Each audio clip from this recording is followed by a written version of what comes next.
What's up, Knicks fans? If you're watching this video, yeah, the title ain't wrong. I'm going to go through and look at the receipts of Rachel Nichols and all the crap she has said about Knicks fans on the Chump and what she has said through the years. Now, look, whatever you want to call me, call me. 'Cause I know how some people are with this stuff, right? But I don't care. See, the problem with me is that these people have taken swipes at us as fans. You can call the franchise or the joke of they can be the laughing stock of the side. And hell, even us Knicks fans will laugh with you. But if you make it seem like we are stupid for rooting for this team and we're pathetic for rooting for this team and we have, that's where I draw the line. And that's where she and many of her contemporaries at ESPN have gotten me. They constantly make you feel stupid for rooting for the Knicks. And now they're all mad because they've come out with these gross personal attacks on Knicks fans. And they're getting mad because Knicks fans remember what they said and are calling them out their bullshit. And then they want to say, well, we never said nothing. We're fair and balanced. We are fairness and balance personified. ESPN has lost its way. It used to be about sports. Now it's mostly entertainment. And these ain't journalists. These are actors. It's all a show with these people. It ain't legit sports journalism. It's kind of like how MTV became nothing but reality shows and nothing about music. So I don't watch ESPN. But someone pointed out to me that Alan Hahn on his ESPN radio show had Rachel Nichols on. They were talking about, well, I don't understand why Knicks fans are so petty that we're petty because they've been petty towards us. They have swiped at us as fans, and it's like, the team could be the worst of the worst. Fine. Make all the jokes you want about the team. Don't sit there and call me pathetic at life for rooting for them. I choose to root for this team through the good and the bad. It doesn't do anything to tell me I'm pathetic, right? But that's what ESPN does, and then they get mad when it comes back to bite them in the butt. So I'm gonna go through. I'm gonna show you the receipt. I'm gonna use her own words. I'm not gonna infer anything. I'm gonna play the videos I have and use her own words to make my argument. Look, and then I'll talk about it at the end. What is up, Knicks fam, Knicks Nation, my Knicks fan brethren? So for this video, I kind of just want to give thoughts on something I saw. Now, being a Knicks fan is not easy. The team has been they've stunk for majority of 20 years, but what makes it harder is the way we are treated online and by a lot of media personalities, right? One of those media personalities being Rachel Nichols. Now, Alan Hahn he's a Knicks reporter. He's worked at MSG Networks for years. He's a really cool guy. He's willing to go on Knicks podcast and shows and stuff like that and interact directly with the fans, and he engages with people on social media. But on his radio show, Bart and Hahn, he had Rachel Nichols on and they talked about the Knicks. And as you can imagine, a lot of Knicks fans were like, oh, she got something nice to say, but it's like, it's not that we don't want her to say nice things. Is that we don't believe they're genuine. And we believe that people like her are waiting for the Knicks to fall on their face because people like her have been making a nice living off of clowning not just the franchise, but the fans. You could talk trash about the Knicks. James Dolan is a terrible owner. The Knicks have stunk worse than a New York City sanitation dump. They have smelt and stunk worse than the entire New York City subway system. They have been bad. That's all good. But when you inject us as fans into it, it feels like, oh, you're rooting for a bad team, so hence this team is bad and is experiment, and you, by rooting for them, are part of it. And it's like, what do we have to do with what the franchise does? If the fans had control of this franchise, you think it'd be where it's at right now? I think it'd probably be worse because we always argue about what the Knicks should do. We never have consensus on anything. But when you go off about how bad the Knicks are, and then oh well, look at the fans, and this is what the fans. It feels like you're targeting us when we have nothing to do with what's put on the court. We just root for the team, and we'll boo the team when they're bad. We don't hide that as Knicks fans. And to show you, first, let's go over what she said on Barton Hahn. I'm gonna play you what she said, and let's just react. Yeah, it's amazing how I used to never want to see them. So he was talking about the Knicks power. I'll take it. Look, I'm here to take it. That's what we do. But when the power rankings used to come out in the past, I didn't want to see them. No thanks. I'm not interested. I don't like to see 28, 29, 30. But now, okay, they're 15, started the second half. But one thing, though, that Tim Bontemps said was, I don't really trust them. Don't really think they're going to make it. And, of course, now everybody's going to be mad. But I understand that because the schedule is so tough. But do you believe in what you're seeing, at least with the franchise and the direction it's going in, which it's been a while since anyone has had any kind of confidence in the direction of this franchise? Yeah, I absolutely believe in it. And that whole, are we going to trust them or any of that, again, kind of goes back to what we were saying about Utah, right? The Knicks don't have to go from not having made the playoffs since, 2013? Am I remembering that correctly? Yes. They don't have to go from not making the playoffs to, not only making the playoffs, but making it into the conference finals. It doesn't have to be like that, otherwise they fail, right? It can just be that, wow, they're actually going to probably be in some sort of play-in or play-off contention this year. That's awesome. When was the last time that happened?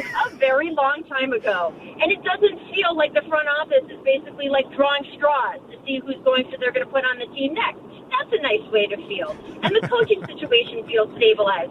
That's a nice way to feel. They don't have to be world beaters, and you don't have to have predicted them that way and then have them quote fail at it.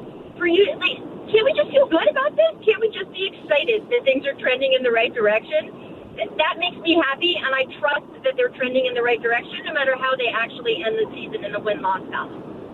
Yeah, and you saw when they hit 500, there was a celebration outside the Garden as if there was a championship. So we do take things a little heavy around here, but you know that. But it's funny. Even that, yes, first of all, as you guys know, I lived in New York for almost 20 years. So I have a deep affinity for, my husband is a Knicks fan. I'm married to a Knicks fan. I have deep affinity for sort of the suffering of the New York Knicks fans and just how electric that place can be when things are going well. And I guess that's one of my questions for you guys. And Alan, you just said, hey, I don't like looking at the power rankings when they're 28 or 29. It's been so interesting to hear from some Knicks fans saying this year, oh, don't jump on the bandwagon now. Don't like us now. And I'm just sort of curious about it. There seems to be an anger that when the franchise was horribly mismanaged and doing things that made them such a national joke that they were pushing off the back page the franchise in Phoenix where the owner was putting goats in the GM's office. The Knicks were still managing to find ways to top that, which frankly was an insult to the fans more than anything else, right? It showed such a lack of respect for the people buying the tickets and spending their money and time and emotion by not managing this franchise correctly. This franchise, which is a crown jewel of the NBA, a franchise that, frankly, everyone around the league wants to see succeed because it's the tide that lifts all boats, and then when the Knicks are good, the NBA is good. And there seems to be some anger that when you recognize that, hey, things are better, things have turned around, the front office is being managed better, the players are being nurtured better, the coaching is more consistent, that there's don't say good things about us now if you didn't say good things about us then. We didn't say good things about them then because it was terrible. And the fact that we're saying better things now, shouldn't that be a good thing because that means that things are better? I don't know. This is confusing to me. Please help me, Alan. Help me. I will keep it as simple as possible. they really do want you to say good things. They just it's some kind of reflex of don't like us now, but deep down it's like they like us now. So trust me, it's welcome, it's wanted. Their eyeballs are on your show as always, waiting to see what are they going to say about us, what are they going to say about us. You know that's what it is. It's some kind of New York thing that hold the door for me. Don't hold the door for me. You go. What are you holding the door for me? But then it's like, I don't hold the door for you. It's like, oh, you don't hold the door for people? Like, you know that's how we are here. That's what we do, Rachel. But we definitely want to hear it. That's how these fans are. They want to know that you now recognize that they're heading in the right direction, makes them feel better, and hopefully that's what's happening here. I mean, it's kind of amazing to that getting better can't be, and this kind of goes back to what we were talking about earlier, right? Getting better is a good thing. We should have more emphasis in our sports conversation on getting better being a good thing, and it shouldn't just have to be like, oh, you like us or you don't, or they're going to win an MVP or they're trash. Getting better can be a good thing, and let's just celebrate that, and that's where I am on the Knicks. They're getting better, and it's really, really, really a good thing. And I love the fact that Rachel has the most passionate out of the entire conversation, so people in New York are going to love it. And we, by the way, the great thing was you joining us, and we hope it's not the last time. Rachel, thank you so much. It was great to talk to you. All the best. Great to talk to you both. I miss you both. Have a great day today. Bye, Rachel. All right, so let's just take that conversation into in and of itself before I really, kind of go where I want to go with this. Okay, yeah. Like, there's not a Knicks fan that doesn't want the national sports media to say good things. The problem is that you don't just outright just say good things, right? Everything comes off, and I don't know if it's just the way she talks, the way she expresses herself. It could just be her body language and her tone, and sometimes it just comes off ingenuine, right? And there's never just a compliment. Like, you could literally just say, look, Knicks are having a good season. They're performing better than expected. A lot of people had this team at the bottom of the league. They can possibly make the playoffs. But even if they don't, there's a lot there to be proud of. There's a lot there to say that's good. Rome isn't built in a day. And it looks like Leon Rose is settling things down, and he's starting his process. 99% of Knicks fans are going to agree with that. I don't think there was a Knicks fan that I've ever talked to that expected this, even expected playoffs. So the way we feel this season is just that, everything just seems good. And even if they don't make the playoffs, that's still good. There's no real bad unless we just don't win a game for the rest of the season, which I don't see happening. But here's the thing. When you have had moment after moment online, on Twitter, and on your show, clowning the Knicks and the Knicks fans, because you always sneak the fans in there. See, that's the thing. You could talk trash about the franchise, but don't sneak us as fans into that. And I'm going to show you right away. So the first time she's mentioned good things about the Knicks, right? This is from her show, The Chump. I call it The Chump because it's full of chumps. The Knicks, yes, the Knicks are above 500. Their win last night, they have won 7 of their last 9 people. This is the latest into the season. The Knicks have been above 500 since the 2012-2013 season. Knicks fans are hyped, and they should be. Stand tall. Do it. You deserve it. Puff that chest out. I feel like you're mocking them by doing I'm that. not. You I'm are. being completely, You're like, good job, buddy. Atta go. That is so not true. Way to go. Everything out of your Bless mouth your might heart. be sarcastic. Why would you do that? That's not accurate for the rest of us. Sarcastic, I lived Rachel? in New York for almost 20 years. Like, look at the little guy go. I'm so happy that this team is doing well. I'm not kidding. Can you imagine? I mean, it would probably have to be in a second round if Brooklyn played the Knicks in the playoffs. That happened. That happened one time. We swept them, but look, it's fine. It's happened one But you time. still went home to New Jersey, and that is what people who live in New York will tell you. I went home to Tribeca. Actually, I would take a cab to my apartment in Tribeca. Excuse us, Rachel. Exactly. Thank you, Matt. Just because everything that comes out of your mouth is sarcastic, it is not the truth. I am very. That sounded very attaboy. Look at the old Gipper get him. No, my point was I'm not being attaboy about being over 500. It's not a participation medal because they haven't done it since 2013. So we're applauding mediocrity? Yes. We're applauding Yeah, it's okay. getting better. It's okay to admit it too. You know what, Knicks Yes. fans? I apologize. Congratulations. Thank Let's you. give them their roses. That is sarcasm, by the way, if you can't understand that, in case you need a translation there.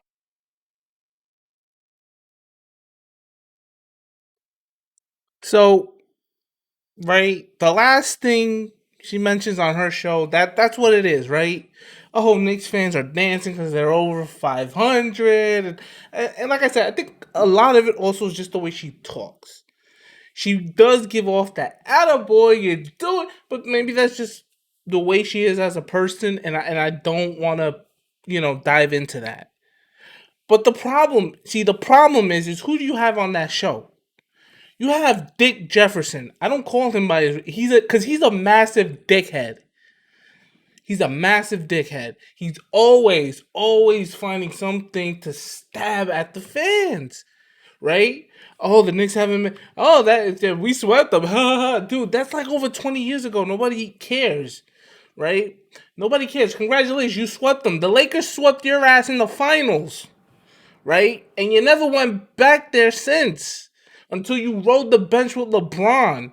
But I'm gonna get to Richard Jefferson in a video one day, because he deserves smoke. Right? He absolutely deserves it.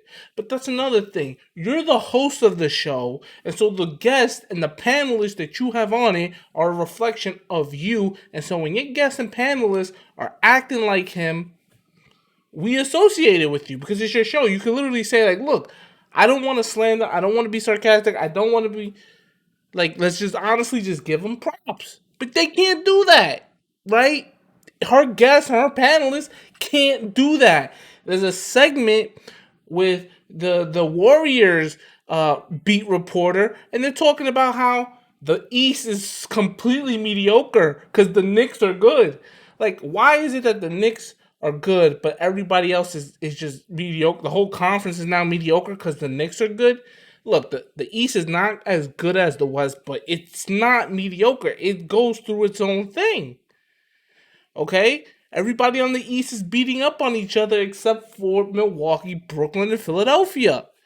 No, every other team is close in talent and in the way they play against each other. That's not mediocre. That's just tough basketball, in my opinion. But no, because the Knicks actually have a good record, then the whole conference is mediocre. So, that also is a reflection on her. Because you're having these people say these things, and you wonder why Knicks fans is just like, yo, we don't want our names coming out your mouth. Like, we don't want it. But now I'm going to get to her words specifically. And the internet, as always, is undefeated. The internet remembers. The internet remembers. Knicks fan remembers. Pepperidge Farm remembers. Okay? Remember the Porzingis trade? Let's revisit the Porzingis trade, shall we? You thinking on the jump with Gilbert Arenas. Stay tuned for that. Yeah. First, though, so the Knicks are in Dallas tonight to play the Mavericks, which means, we're getting Kristaps Porzingis' first game against his old team. Calling this a revenge game isn't quite right. I mean, what would KP really be seeking revenge for? For New York trading him to an organization that's been stable enough to keep the same coach for 12 seasons and has teamed Porzingis up with a player projected to be one of the great talents of his generation? Nah, Porzingis isn't mad, bro. Knicks fans, on the other hand, there has been some well-documented frustration there. That. And I'm not sure watching Porzingis play tonight is going to help them settle their feelings one way or the other, frankly. KP has largely been what we expected so far this season, right? With the ups and downs of a talented player coming off a 20-month layoff. Even once he settles, there's a lot about him we can't know for a long time. How injury-prone is the rest of his career going to be? Will the sexual assault accusation that's followed him from New York to Dallas turn into charges being filed? We don't know that either. Still, the potential upside for the Mavericks is huge. KP and Luka Doncic, that duo could be the backbone of that team for the next 10 years, poised to take over the West after the current crop of superstars age out of their primes. Mark Cuban keeps saying he sees Porzingis and Doncic as the next Dirk and Steve Nash. And hey, remember how the Mavericks got Nowitzki in the first place? They traded the Bucks' Robert Traylor for him in what would become one of the more lopsided deals in NBA history. Now, will the Porzingis trade go down as much of the same? The Knicks coach, David Fizdale, stressed yesterday, you can't judge this one yet. We don't know what Dennis Smith Jr. is going to turn into, he said. I do. We don't know who the I Knicks do. will draft with the 2 first-round picks that were also part of the deal. I do. And that's true. Although one of those assets may have to turn into, I don't know, as good a player as Porzingis for things to feel more balanced. It certainly feels like the whole "but we cleared cap room" thing did not pan out for the Knicks.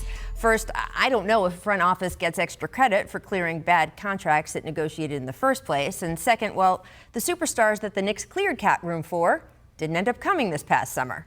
There is the issue, though, of whether Porzingis even still wanted to be in New York. The Knicks will tell you they had to make that trade. And the New York Post's Mark Berman just wrote a very detailed story on the roots of how the marriage between KP and the Knicks went wrong.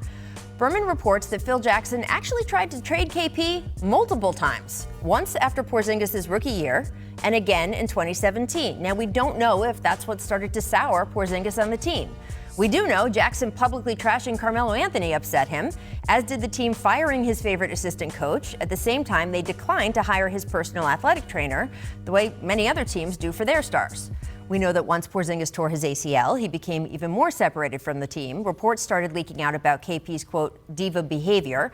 It didn't help that the Knicks cycled through 4 different coaches in KP's 3+ years there, giving him little reason to feel anyone telling him what to do would be around that long anyway.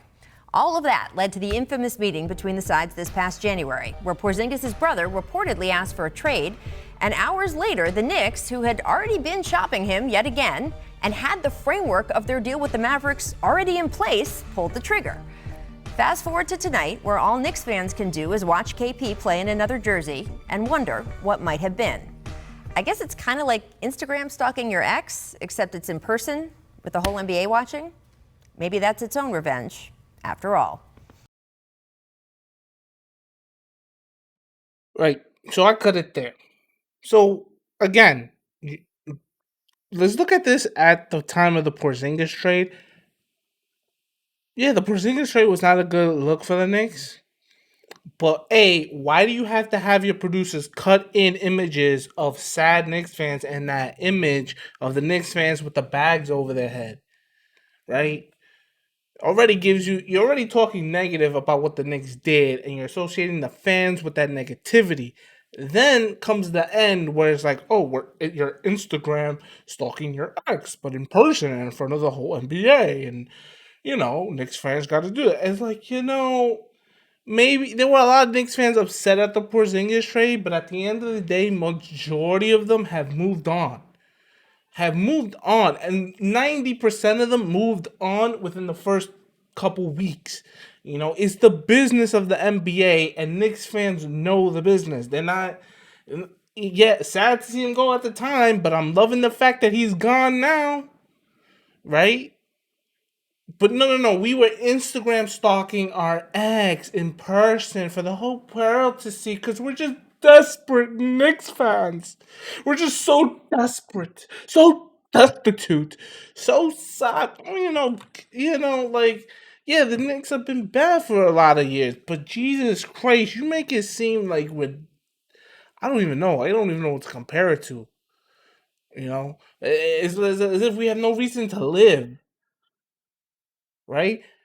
But hey, have you come back and said, maybe when the Knicks play Dallas, we'll get the segment, reevaluating the Porzingis trade. Knicks have all-star Julius Randle. Yeah, Dennis Smith Jr. didn't work out, but they still have Dallas's unprotected 2021 pick, and Dallas is not looking like they will make the playoffs, and if they don't, it's a lottery pick. Knicks still have cap space. Oh, and they have all-star Julius Randle. We'll see. You don't have to make it as if someone won or lost a trade. You can say, oh, look, Kristaps doesn't right now. It's not panning out. But it looks like the Knicks were able to recover. I fucking hate motorcycles. But the Knicks were able to recover and make something from what they were given. That's all. But they can't do that because that would admit that they were somehow wrong, right? But why do you have to throw the fans in like, oh my God, we are stalking Kristaps Porzingis? Why, Kristaps? Why? Like, like we love the team. The players, unless their name is Patrick Ewing, I don't get emotional for a lot of the players. Right? Now, another segment, here we go. All this cap room they're going to have, a cap flexibility. I've just given up hope on anyone taking it. It's weird because I've never seen cap flexibility introduced in a starting lineup, but. Yeah, I've never seen cap flexibility introduced in the starting lineup. Like, does it require that level of snarkiness? Right, but if the Knicks fans get snarky with you on Twitter, we're the problem somehow, right? Because it's not like there's a repeated record of disrespect towards the fans. Okay? I got another clip, right? Move forward. All right, well, we'll see those when you get another head coaching job, which I know you will. So Thank we will you. see you learn from any of those mistakes and move forward. Right? Again, the way she talks, right? Like, ho, you're so good to have been fired from the Knicks. And you know what's funny, Rachel, that you haven't mentioned? The Knicks retained majority of last season's roster with the exception of the 2 rookies and the few free agent signings in Burks, Noel, Rivers. Really, it's just Burks, Noel, and Rivers. 3 guys for Marcus Morris, Bobby Portis, and I think that's it. Majority of the roster is still on this team. But no. Good for David Fizdale, right? See, here's another thing. You got your producers doing shit like this. With Scottie Pippen's, dunked on Patrick. Why would Knicks fans want to watch a show where you're trashing the greatest Knicks player ever? Like, why would I watch that show?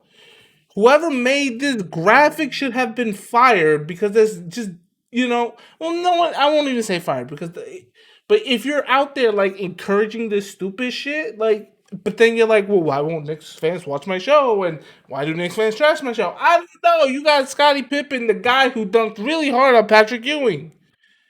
You don't need to mention that. You don't need to go there. But you go there with the Knicks and the Knicks players and their legends. Patrick Ewing is the best Knick who had ever played. He literally gave everything he could to that franchise. Not a Knicks fan in the world that would ever disrespect Patrick Ewing. He never has to pay for a drink or a meal in this city. But there you go. It's not needed. And you're like, oh, shit. So every time someone who played against the Knicks and did well or whatever, you're just going to highlight, Michael Jordan, he dunked really hard on Patrick Ewing. Well, it's like it's Reggie Miller, guy who killed the Knicks in the playoffs, right? Because that's so important, right? In their overall career. Like, you just have to sneak in that jab. And it's like, why would we watch this show and why would we even respect you? You're the host, so everything reflects on you, right? Again, more with the This was before the Kristaps Porzingis trade. Let's take a listen. Madison Square Garden has been the same.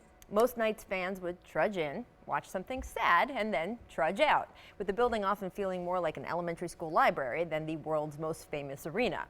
Unless, of course, a high-wattage star like Steph or LeBron came along to drop 50-plus on the Knicks. And then, hey, the New York faithful would scream and shout and cheer because even some other team's greatness beat watching a 6-month staring contest between Phil Jackson and Carmelo Anthony. But last night, a funny thing happened at the Mecca. The visiting Lakers came in with all their attendant showmanship. Magic Johnson was doing his 100-watt smile thing. LeVar Ball was doing his LeVar Ball thing. But the Knicks came out and did their Knicks thing, which at least some of the time now is a whole different bag. In particular, Kristaps Porzingis was everywhere. By the end of the night, he'd become the only player in NBA history to ever notch at least 35 points, 10 rebounds, 5 blocks, and 5 three-pointers in a single game. It's a stat line that underlines all of KP's unicorny goodness, his versatility, and his singularity. And while Lonzo had actually a pretty impressive night of his own, Knicks fans finished the overtime game doing something crazy. Actually cheering for their own team. And this is where things are now interesting for the franchise. Because if the playoffs started today, the Knicks would not be in them. And while Porzingis is electric, to get to the next level, the team could certainly use another elite star. You know, the kind of player you get with a high draft pick. You know, the kind of high draft pick you only get if you tank. This was brought up to GM Scott Perry by reporters just the other day, but Perry, who was seen losing up close from Orlando to Sacramento, said something key, that tanking, quote, is not healthy for team culture. If you try to institutionalize losing, he said, you may never get that out of your building. Perry made it clear this season the Knicks are playing to win, even if it lands them just outside the postseason with bad lottery odds. And despite New York City being a place where, well, everyone has an opinion, his comments were almost universally well received. Knicks fans, it seems, have had their fill of a very quiet Madison Square Garden. Maybe in a year or two, there'll be more pressure to build a dynasty. But for right now, they will take nights like last night, where their team is finally the show again. Scotty, you've been in that building when it has been crazy. So again, we have this condescension that, oh, Knicks fans don't cheer on their team and they just cheer on the players who come in and put on a show. And like, again, I think a lot of it has to do with the way she talks and the way she comes off. Like initially it comes off kind of snarky and hey, you know, but here you got like, oh, Knicks fans are finally cheering for their team. No, Knicks fans always kind of cheer for their team, but if a game's not exciting, win, loss, or draw, it's not exciting. And like, you know, and yes, unfortunately during so many years, night in and night out, Knicks fans are not favored to win their games, and people just come to the show to just watch a basketball game, but they really don't get invested. And in fact, you know, you go to the Garden back pre-COVID, most of the people watching are freaking tourists. But again, you have to bring the fans into it. Like, and it can come off kind of disrespectful to us fans. Like, we root for our team. You know, we don't sit here and it's like, yes, we are tough to please. I will never deny that. But we root for our team. But you got to earn it. Right? We're not the fan bases that just cheer like, you're not getting killed. We will boo you if you get killed. But again, it's like, oh, the Knicks fans, they're so miserable. This is like, you know, we love our Knicks, but I would say 99% of fans I interact with keep things in pretty good perspective. And can, you know, again, it just feels like it comes off as initially just like, you know, but when you're rooting for a bad team that's a national laughingstock, but then, you know, you feel like you're being put into the running joke, you're just like, shit, I want nothing to do with you. You know, again, here we go with LeBron James. Is picking at the New York Knicks again. And my stars, it's just in time for the Cavs to play at Madison Square Garden tonight. It's almost like he knew what he was doing over the weekend when he praised rookie Dennis Smith Jr., saying New York should have drafted him at number 8 instead of letting Smith fall to the Mavericks. Now, for those of you who don't fully speak LeBron's subtweet, folks like me were just very helpfully on the internet immediately Saturday trying to explain that this was fully and completely a shot at former Knicks president Phil Jackson, who LeBron's been feuding with for a while. But obviously, Frank Ntilikina, who the Knicks did draft instead, was collateral damage in that LeBron comment, and teammates like Enes Kanter rushed to his defense. Here's the quote from Kanter. "This is my rookie." Little T.O. voice there. "I just can't let LeBron disrespect him like that. It doesn't matter if it's LeBron, whoever it is. This organization knows what they're doing. That's why I was pissed he said that." Well, let's just say that caught LeBron's attention back. So here he was at the Garden this morning after shoot-around, clarifying that, yes, indeed, Phil Jackson was the target of his comments. Oh, yeah, it's definitely a shot at him. That's for sure. I wasn't throwing shade at Frank at all. For people that got their pants in bunches and things of that nature here in New York, they look for any controversy here. I was basically stating what I saw in Dennis Smith and what I saw from him and him coming out and watching the draft and, thought that he would be a great fit here with Porzingis. I mean, it's the same I think Deshaun Watson should be a Brown. Doesn't mean that Myles Garrett is not going to be a great football player, but Deshaun Watson should have been our quarterback. It's the same thing. It's not you hitting on the next guy. It's just that you stating what you see. That's all that is for clarification of people who just live in the box. And for Enes Kanter, who always got something to say, he says, I don't know what's wrong with him.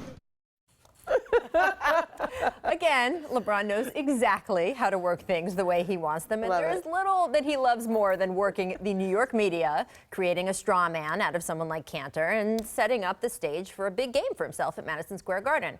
Remember back in 2008 when he dropped, 50 on the Knicks in that building? Or remember 2009 when he dropped 52? And you don't even have to go that far back. Just take his visits to New York last year. In the spring, he had a triple-double. Then in his next appearance, he pointedly spent part of the game doing the water bottle challenge just to show everyone how bored he was after racking up 25, 7, and 6. Are we going to get a similar performance tonight? I mean, it's hard to say. The Knicks are better than they've been in a while, and Cleveland, at least for the moment, is worse. But considering that the Cavs have only been playing well this season in games where they're motivated, LeBron just gave his team and himself a big dose of motivation. What a shocking coincidence. Jackie, I want to start with you. What a shocker. Right? Well, first of all, let's address LeBron's comments because both Dennis Smith Jr. ain't on the Knicks no more. Listen, all the best to him. I think he just needed out of New York. Not everybody's meant to play here.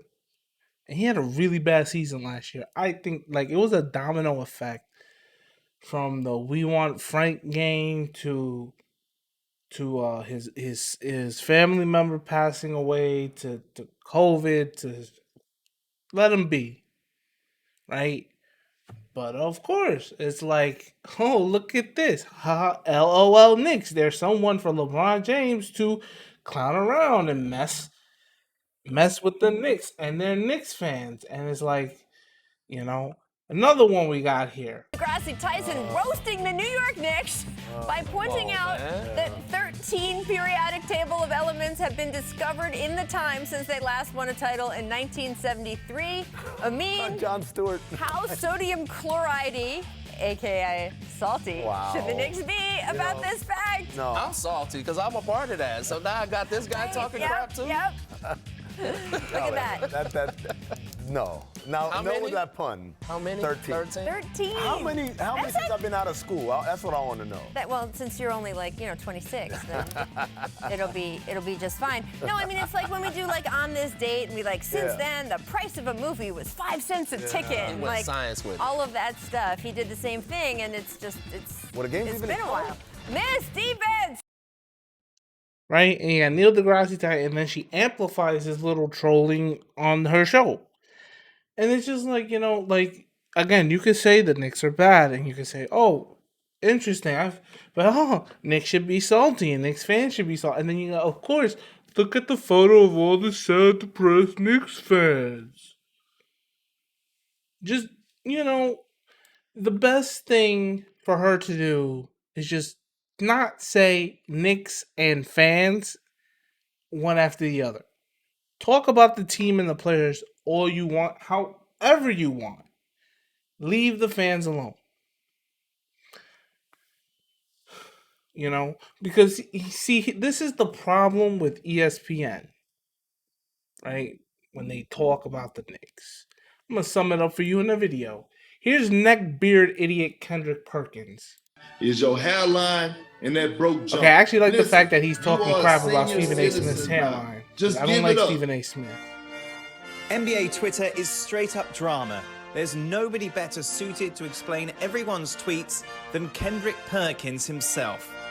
Without further ado, welcome to Master Perk Theatre. Welcome, Sports Nation, to another edition of Master Perk Theater. And let's get started with a tweet from Isaiah Thomas. This is how the players from the 80s, 90s be wanting us to play now. LOL. Hey, I tell you, listen to Ben Baines and Big Steven Adams, both. But look, they would have a new GOAT to talk stuff. Alan Horn from ESPN Radio. Hey, hashtag Knicks fans. Your team has a winning record, is in the top 4 in the East, almost halfway through the hashtag NBA season. Hashtag New York forever. Tom Thibodeau has brought basketball back to New York. But let's be humble here, okay? It's not hashtag New York forever. It's hashtag New York for right now. Because although I believe the Knicks will make the playoffs, they're not getting out of the first round. Carry on. Right? See? Oh, it's not New York forever. It's New York for right now. And even though I think the Knicks will make the play, I'm going to get him too. But this is what she does, what everyone is. The Knicks were not even expected to be competitive this season. Weren't even expected to be competitive. Now they're competitive. So it's like, well, yeah, you might make the playoffs, but you ain't getting out of the first round. We didn't ask you for that. We don't want to hear that because no one's thinking that. This team would be lucky to make the playoffs. I will state that in the ground right now. The Knicks would be lucky to make the playoffs. But trying to move the goalposts as if to insinuate this season will not be a success because you won't win a championship. It's like, 29 teams are going to have that failure. But for the Knicks, you thought we was going to be bottom barrel. Okay? You could literally just say, hey, look, you look good. You might make the playoffs. Carry on. But they don't do that. It's always got to be a joke. It's like, I got to be further at the Knicks expense. Ha, ha, ha. Look, when it comes to it, at the end of the day, Rachel Nichols is not the worst offender. Knicks name. She's not the worst offender. But she's one of them. She's one of the founding offenders of the LOL Knicks and the hashtag Knicks for clicks crap that we have to suffer. And because these people put this shit out there and then they tweet it and then they compile it, of course, I got to deal with random Twitter accounts. I'm talking Knicks with someone sees it, it's like, oh, but you guys suck. And it's like, nobody was talking about you. But you went and interjected your shit into our conversation. That's the most frustrating thing about being a Knicks fan. That being said, the Knicks have to continue to be good to earn good praise. I will say that. Give them the praise when they earn it, and give them the hell when they don't. But leave the fans out of it. No snarky remarks, no snarky monologues, no. Maybe tell your co-host and your panelists, say one good thing about things without being a dick. And maybe people will not be angry with you and not ratio you. And maybe your ratings will jump up, and you'll be the jump, not the chump. But continue to have people like Richard Jefferson on. And yes, you get associated with Rachel because you are the host. You are the face of the show. Okay? But if they want to replace you and replace everyone who on that show, I ain't going to complain. Maybe I have an actually good, interesting show that talks about basketball for once in a life. Anyways, man, look, when it comes down to it, Knicks fans, I think at the end of the day, who cares what anyone in the media says? We gonna do us. We're gonna take care of us. We're gonna focus on us, and everyone be damned. And we just focus one game at a time. See what the Knicks do. That's that. I don't base my opinion of this team with what anyone says in the media. I base it on watching this team night in and night out. If I gotta suffer through the losses, I suffer through the losses. And I'll base it based on talking with fellow fans who just want to talk Knicks basketball. I don't care what anyone else thinks. But that's it. Who did it go on long?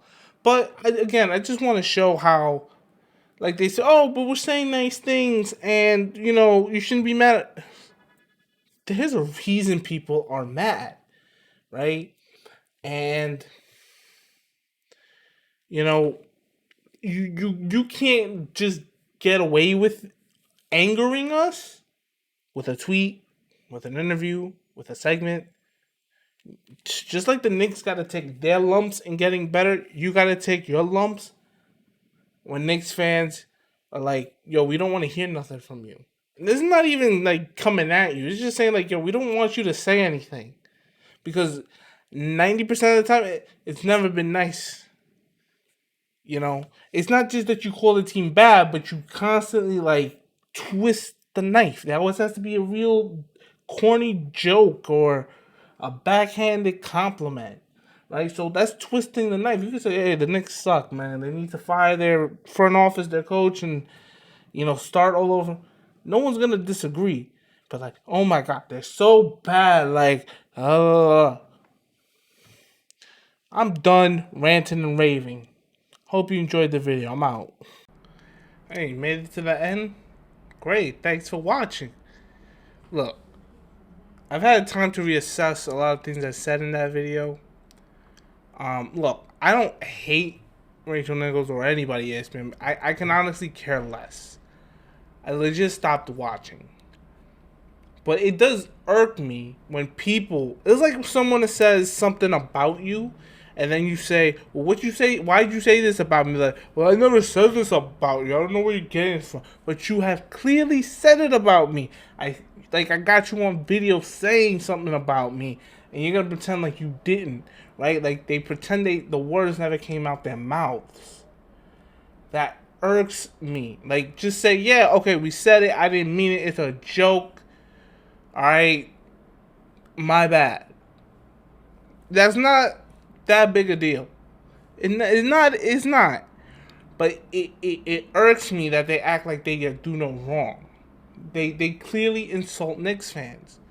And then you're mad when Knicks fans don't want to watch your show, don't care what you have to say, prefer you not saying anything about the team, then say something, because repeatedly, it's never been anything good.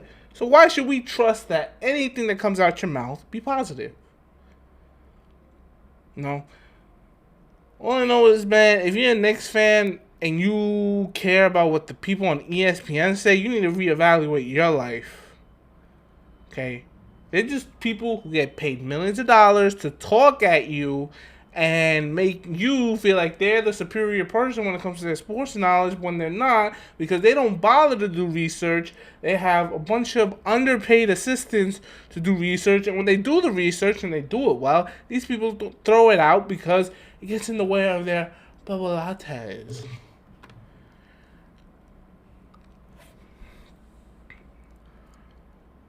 Listen, I'm not gonna tell you not to watch ESPN. You watch whatever makes you happy. But if you're like basing your opinion of the team based on what these people think, I seriously question your knowledge as a sports fan, because it shouldn't take anyone except you to come up with your own opinions. If you watch the Knicks every night, and you don't just hear about them through ESPN, if you're a diehard who watches every game or follows every game and looks at the stats and you can form your own opinion. You don't need them to tell you what your opinion should be. Right? We don't need their condescension. So, at the end of the day, let's not pretend like the ire of Knicks fans is not justified. It is justified because they have constantly swiped at us as fans. She's not the worst offender, but she is one of the founders of the LOL Knicks and the Knicks for Clicks movement. She is definitely one of the founders. So I don't want to hear it. You know, and you get clapped back for it. You get clapped back for what you put out there. You know, and you know what would honestly just stop it is if you genuinely just looked in the camera and said, Knicks are performing better than we expected. Things look good for the Knicks. That's all you have to say. That's all you have to say. You move on. But no, everything has to be dragged out. Oh, if the Knicks will never make the playoffs, they'll never make it past the first round. And it's like, okay, so now we do something good, but now it's like we can't be good because we can't get out of the first round of playoffs if we make the playoffs.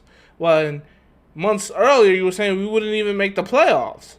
You see what I'm getting at? They say you ain't going to do something. Then when you do it, they say, well, you're not going to do the next thing. So you might as well just keep being sad rather than saying, hey, congratulations on not sucking. But like I said, I'm done with ESPN, man. If you like this video, you let me know because I'll do these clapbacks. I'll go and find the receipts. I just need a brain transplant after it because watching ESPN will kill your brain cells. Anyways, I'm done, guys. Thanks for watching this video, and let's go Knicks.